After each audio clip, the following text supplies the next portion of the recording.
Justiça e Você está no ar. Nesta edição, os detalhes do casamento comunitário que vai acontecer em Natal. 200 casais vão poder oficializar a união gratuitamente. E ainda, a solução cada vez mais usada para evitar disputas de patrimônio nos processos de divórcio. Mas vem aí o Simples Doméstico, a guia única de pagamento para o recolhimento dos funcionários que trabalham em residências. E a segunda audiência para a escolha dos cartórios pelos aprovados no concurso para notários do Rio Grande do Norte. Não saia daí, o Justiça e Você volta em instantes e no intervalo você confere os fatos que marcaram o Poder Judiciário Potiguar esta semana. Até já!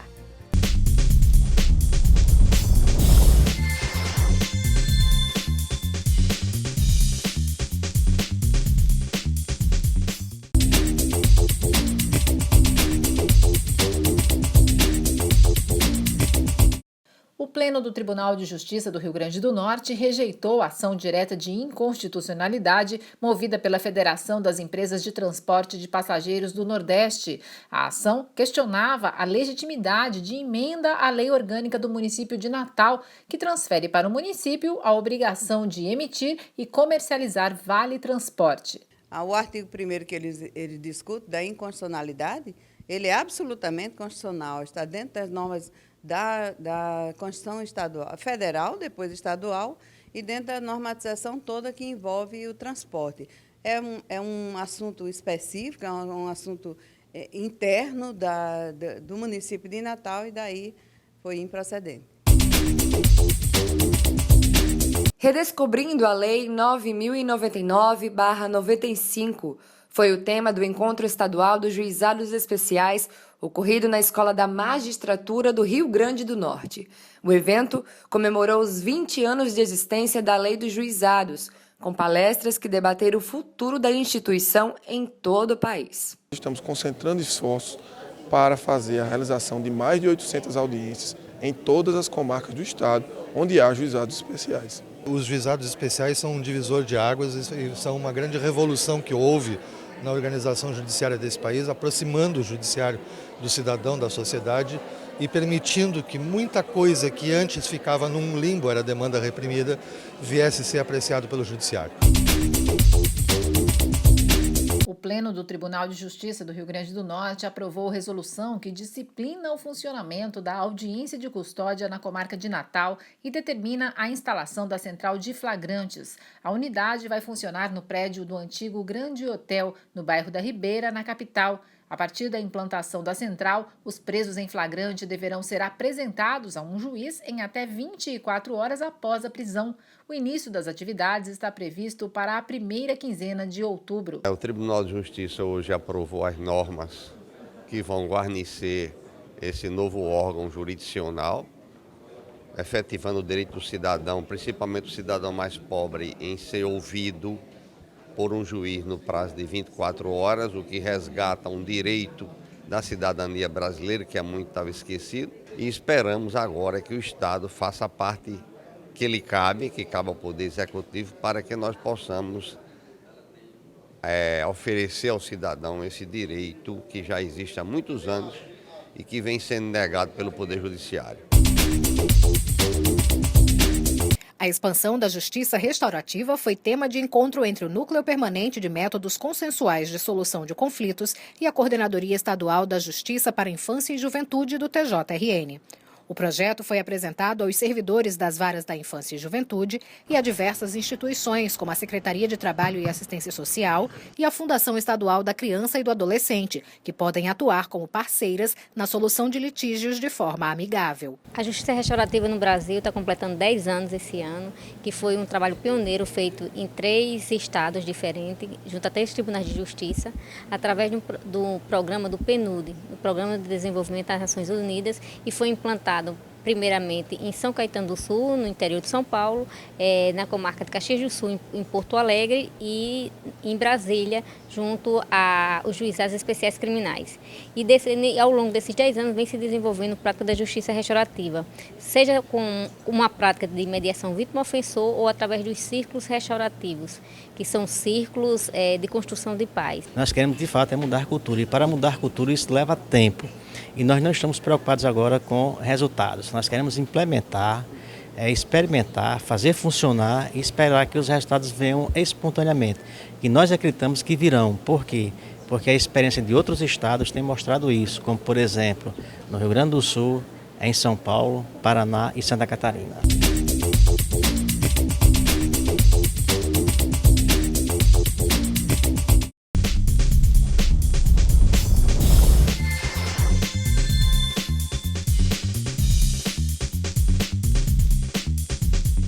Os aprovados no concurso público para notários no Rio Grande do Norte participaram da segunda audiência de escolha das serventias.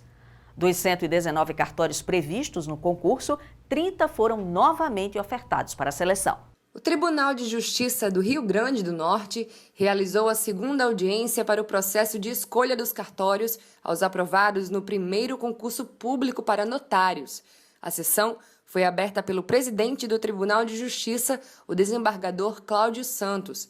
Ele falou sobre a importância do concurso para a profissionalização dos cartórios no Estado. O Tribunal de Justiça cumpre com a determinação constitucional, com a recomendação do Conselho Nacional de Justiça e traz essa forma mais democrática de escolha das delegações do Poder Judiciário para exercício das atribuições cartorárias. Entre os presentes, alguns optaram por renunciar à serventia atual e escolheram novos cartórios.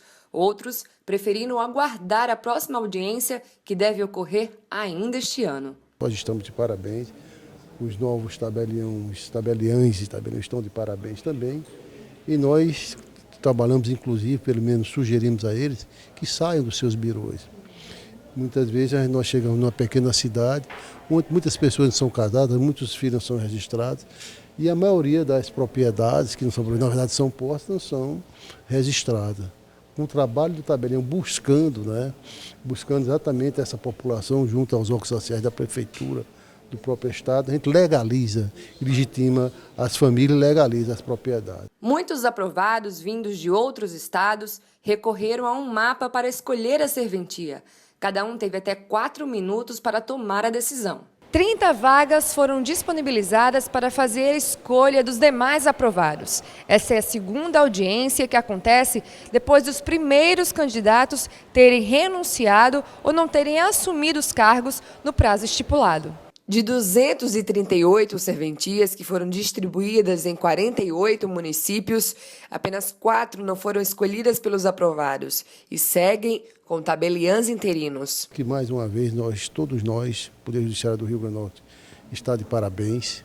Essa segunda parcela de pessoas, novos serventuários que chegam, novas serventias que chegam para servir o Estado do Rio Grande do Norte, já deu uma nova dinâmica que vai dar muito mais a questão do tabelionato. Nós que até então tínhamos tão somente interinos, pessoas valiosas que deram a sua contribuição, mas que chegou a vez efetivamente de se cumprir a Constituição, fazendo com que o concursado realmente assuma aquilo que deve assumir. O Núcleo de Ações e Programas Socioambientais do Poder Judiciário Potiguar vai realizar mais uma edição do casamento comunitário em Natal. A chance de oficializar a união com o casamento civil vai acontecer no dia 2 de dezembro, no Centro Educacional Dom Bosco, no bairro Gramoré, na zona norte da capital. 200 vagas devem ser disponibilizadas. As inscrições vão até o dia 23 de outubro em 4 cartórios da cidade. No 5º ofício do Alecrim, no cartório único de Igapó, no 4º ofício de Cidade Jardim ou no cartório único da Redinha. A cerimônia é gratuita e direcionada aos que ganham até 2 salários mínimos. No ato da inscrição, o casal deve apresentar comprovante de residência, certidão de nascimento e cópia do RG de cada um, além de 2 testemunhas. O TJ nas mídias desta semana destaca as transmissões da Secretaria de Comunicação Social do Tribunal de Justiça do Rio Grande do Norte pela nova mídia social, que tem atraído um número cada vez maior de adeptos, o Periscope.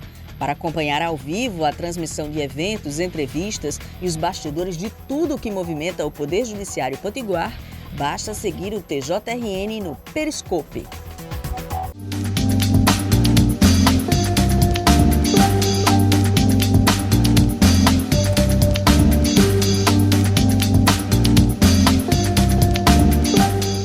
Você sabe para que serve o juizado especial? É a parte do Poder Judiciário destinada a resolver pequenas causas, ou seja, causas simples onde o valor não ultrapasse 40 salários mínimos. Aqui, muitos conflitos podem ser resolvidos de forma rápida, simples e sem burocracia, pela conciliação ou pela forma tradicional, com o julgamento e a execução das causas.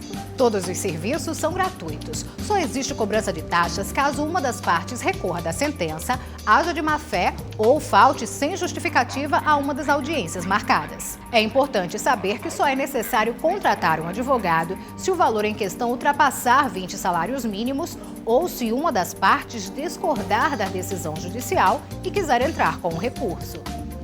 Juizados Especiais. Gratuidade e rapidez na busca dos seus direitos.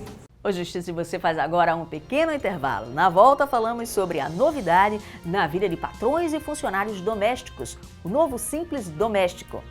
Aproveite este tempo para conferir o nosso canal no YouTube e acessar outras reportagens além das sessões do Pleno do TJRN. Você pode assistir, compartilhar e deixar comentários. Até já!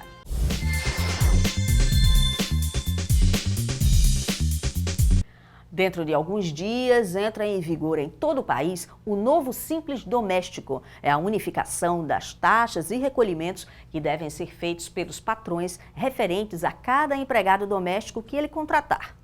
A nova medida faz parte da lei aprovada este ano para a categoria e que prevê novos direitos e também deveres a quem trabalha e a quem contrata.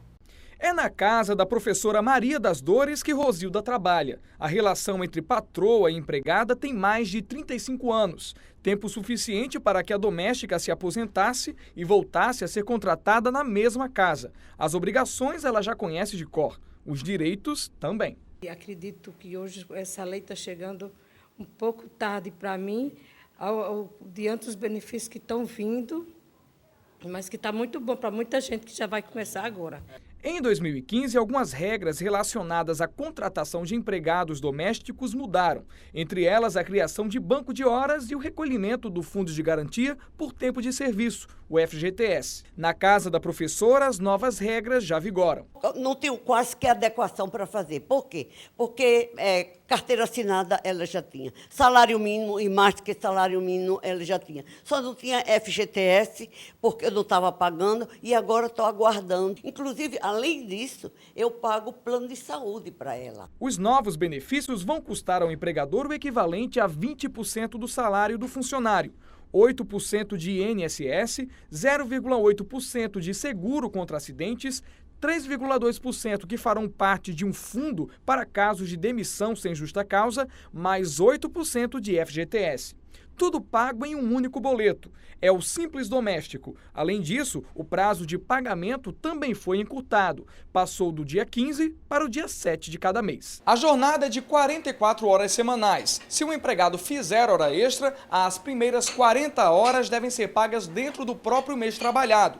As outras vão para um banco de horas e podem ser compensadas em dinheiro ou em folga em até um ano. Segundo esse especialista, apesar do ônus para o empregador, as novas regras trazem diversos benefícios ao trabalhador. Temos várias outras regrinhas que até então não existiam, do tipo adicional noturno. Estava assegurado na Constituição em 2013, mas não tinha sido regulamentado. Foi por essa lei complementar. Uma das grandes inovações que eu acho é na caracterização do que é doméstico. Porque na lei anterior falava trabalho contínuo prestado à pessoa ou família sem finalidade lucrativa. Essa continua com o trabalho contínuo, pessoa ou família sem fins de lucro, mas agora regulamenta o que seria contínuo, mais de 2 dias na semana. Para a Rosilda, tantas vantagens dão ao empregado doméstico mais do que apenas novos direitos. Dá valor ao trabalho da gente, porque tem muita gente que trabalha por prazer, porque gosta e essa coisa toda. Quem se casa, é claro, acredita na durabilidade do relacionamento. Por isso, pensar em separação nesse momento pode soar até estranho.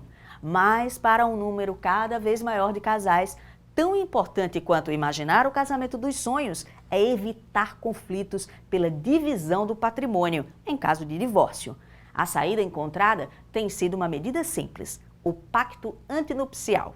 Lembrancinhas, convite, data reservada na igreja. Está quase tudo pronto para o casamento de Felipe e Daniela. Ao longo dos 10 anos de relacionamento, o casal teve tempo para planejar todos os detalhes da futura vida a dois. E mesmo com tanta dedicação, firmar um pacto antinupcial foi algo que não passou pela cabeça dos noivos. A gente já tinha visto em artistas, né, que todo mundo faz, para às vezes questão contratual para caso de traição, né, ou então questões de bem mesmo. Mas a gente não pensou porque a gente tem uma realidade super parecida, né? Então, nem eu tenho herança de avós, nem de pais, nem ele também. Então, como a gente está construindo a vida juntos, eu acho que o que é meu é dele, o que é dele é meu. A gente está a uma convivência há 10 anos, então a gente já se conhece bem. Só em um olhar a gente já sabe se está gostando ou não. Então, é um pouco desnecessário, sim. Se para esse casal o acordo é dispensável, para outros milhares de brasileiros, o pacto antinupcial é fundamental. Nos últimos 2 anos, cresceu 36% o número de documentos lavrados em todo o país. Em 2012, foram cerca de 30 mil acordos. Já em 2014, o número passou de 41 mil. O pacto antinupcial ou acordo pré-nupcial, como também é conhecido, é um documento legal que, na prática, funciona como uma espécie de contrato. Os noivos estabelecem, antes de casar, algumas cláusulas formais a serem cumpridas após o matrimônio. Na maioria dos casos, o objetivo é garantir a segurança patrimonial de cada um no caso de divórcio. O pacto antinupcial ele é exigido em todas as opções de regime, exceto no comunhão universal de bens. Nas outras opções de regime de bens, você pode não somente escolher o regime de bens que irá reger o matrimônio e pós-matrimônio, no caso de uma dissolução pós-mortem, ou mesmo uma dissolução por opção, e também outras nuances do casal. Segundo o especialista, o pacto também pode estabelecer regras não patrimoniais, como divisão de tarefas domésticas, direito de visita aos animais de estimação em caso de separação, multa indenizatória em casos de traição, entre outras. O que não pode estar no pacto? Obviamente, as cláusulas ilegais, as que tratam de temas ilícitos. Também não podem estar contidas no pacto antinupcial cláusulas que impedem o exercício do pátrio poder, do poder de família, né?